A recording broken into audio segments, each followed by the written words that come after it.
If you don't win, get your money back, but hurry, everything must go. Go to DealDash.com now to start bidding.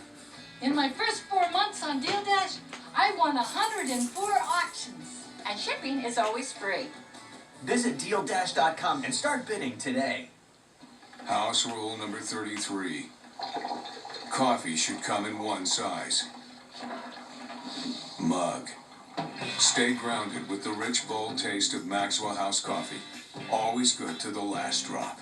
Progresso's so passionate about its new tomato Florentine soup, it took a little time to get it just right.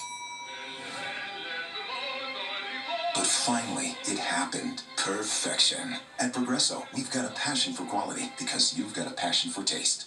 Attention parents of boys who took Risperdal. Risperdal, a medication for the treatment of ADHD, autism, and bipolar disorder, has been linked to gynecomastia, a medical condition in which boys develop female breasts. Call 1-800-BAD-DRUG today if your son has taken Risperdal and been diagnosed with gynecomastia or has grown female breasts. Your family may be entitled to significant compensation. Several claims have already been settled. For a free confidential consultation, call 1-800-BAD-DRUG now. Non-attorney spokesperson.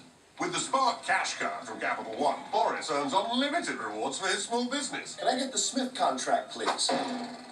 Thank you. It's 3 new paper shredders. Put them on my Spark card. Boris's small business earns 2% cash back on every purchase, every day. Great businesses deserve unlimited rewards. Read back the chicken's testimony, please.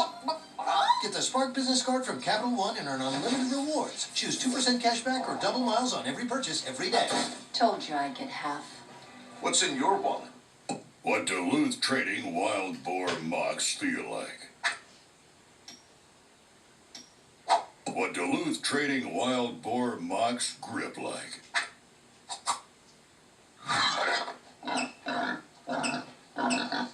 Duluth Wild Boar Mocks with no slip grip. Comfy like a fuzzy bunny. Grippy like a big bad boar. Get a pair. Only at DuluthTrading.com. All right, we want to go back to Washington now, where the reports suggest that up to 7 people were killed this morning. Another 5 injured at the shooting spree at Washington's Naval Yard. The situation surrounding this shooting still continues to be fluid at this hour. We do expect to get some new details from the police and the investigators who were on the scene there. In the meantime, we're getting more of the stories from people who had loved ones in the building when the shooting happened. Listen to this. Because, I'm just waiting for my wife. My wife is in lockdown, like I'm saying, and so I'm just waiting here. Have you been able to talk to her at all? We talk during text, via text and stuff like that. That's about it. What's the mood inside the building? Of course, everybody's, worried, on pins and needles. They're hungry. They just don't know what's going on. They've been cut off, from the outside, unless they have televisions in their office areas. So terrifying for so many of these families. It's a Monday morning. They wake up and head to work. Their loved ones head to work at the Washington Naval Yard as they do every day. And this day is very, very different.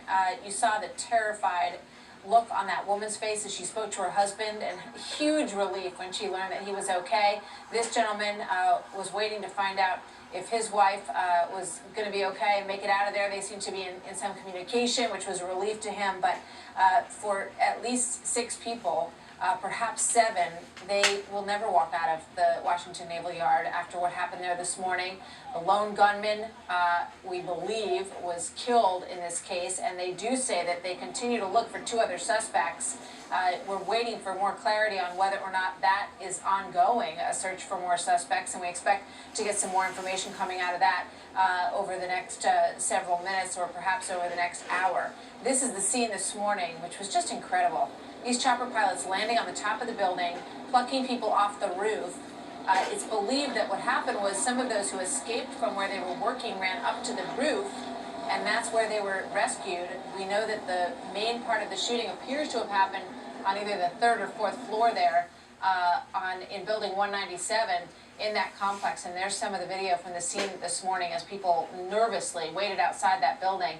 Let's go back to Peter Ducey, who's been reporting from this scene since the news broke first thing this morning. Peter, what's it like there now, and any handle on whether or not they're still looking for a potential other shooter? Martha, we haven't heard anything for sure since that update about a little bit more than an hour ago from the DC police chief that there's one shooter who is confirmed, and then she said it wasn't confirmed, but there are possibly 2 other shooters on the loose. And when she said that, at the time, there were still helicopters really low to the ground, kind of zigzagging all through this area.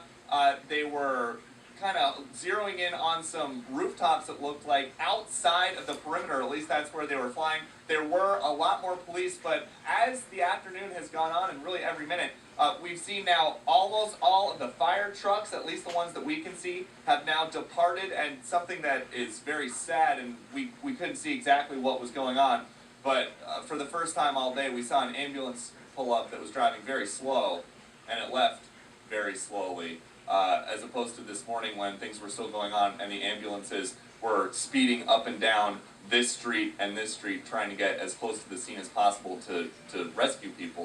The last ambulance that we saw a few minutes ago driving very slowly on the way to and from it is now left. As you can hear though, earlier when you guys were coming to me, there were sirens, there were helicopters. Right now, none of that, but the feeling from everybody around here, and the whole area is still blocked off. Businesses are closed because they're within the police line. Things are still very tense, just a little bit calmer than they were just an hour ago. Peter, what's your sense of the reunification process? I know that they had asked people to gather at a location, and we saw that woman who said she was looking for that spot. She wanted to go there to meet up with her husband. Do you feel like people have been reconnected, or is that still going on?